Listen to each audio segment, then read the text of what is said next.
We're going to get right to it and begin this hour with a CBS News interview with former First Lady Jill Biden.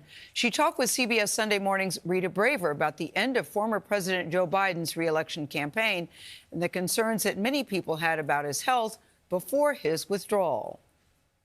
Did you ever see signs that he was falling into cognitive decline? No. No. No. Truly? No. I mean, people were saying he wasn't the same Joe Biden. Well, I don't think that's true. He was the essence of the same Joe Biden. But, yeah, he was slowing down. He was getting older. I mean, we all observed that. When you know, it's a very intense job. I think it ages you quickly.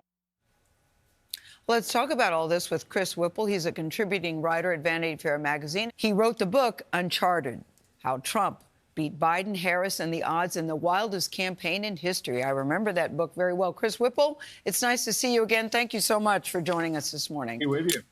I want to get your reaction right away to what you're hearing Jill Biden say about her husband's health at that time. Yeah, you know, Gayle, I really think that we should cut Jill Biden some slack on this. And I'll tell you why. It's a fact that Joe Biden never should have run for re-election. He was too old, or would have been too old at the age of 86 to perform the duties of the presidency. She should have known that. She's complicit in that decision, which was a tragedy for the Bidens and the Democratic Party, arguably the country.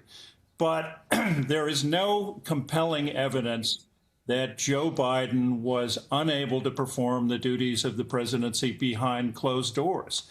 And I take Jill Biden at her word that she never saw a moment like that disastrous moment in the debate before or after. You know, I was pretty tough on Biden in my book, Uncharted. Ron Klain told me all about how disengaged he was at Camp David in the prep session. But nobody around Biden ever saw an episode like that moment in the debate. You take her at her word even after the debate when she said you did so well, you answered all the questions, when clearly that did not appear to be the case with all of us who had been watching, and that she had never seen that after. You take her at her word at that?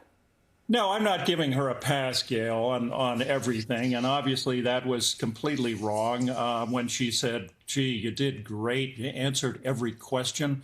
I chalked that up to a first lady trying to be supportive in the moment.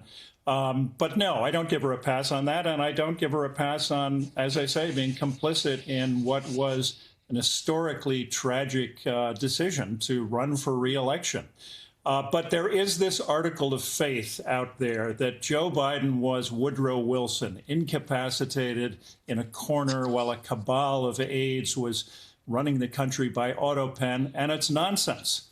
You know, I like Jake Tapper and Alex Thompson. I think they're great reporters, but I think they were wrong on this. I talked to so many aides who were in the room with Biden to the very end, and literally on the morning that he abdicated, when he negotiated a complex multi-nation prisoner swap from his beach house in Rehoboth.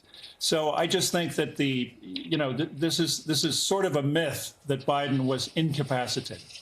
And yet, Chris, a lot of people will say, Jill Biden saying to Rita Braver now that she hasn't seen a moment like that since that debate might strain credibility. And what does it say also about the people around Joe Biden in the Democratic Party who allowed him to continue on his errand, his tilting at a windmill to run for the presidency, even though two separate issues. I mean, on the second issue, there's no question about it, as I wrote in my book, Uncharted, that Biden's advisors, a lot of them were trapped in this fog of delusion and denial.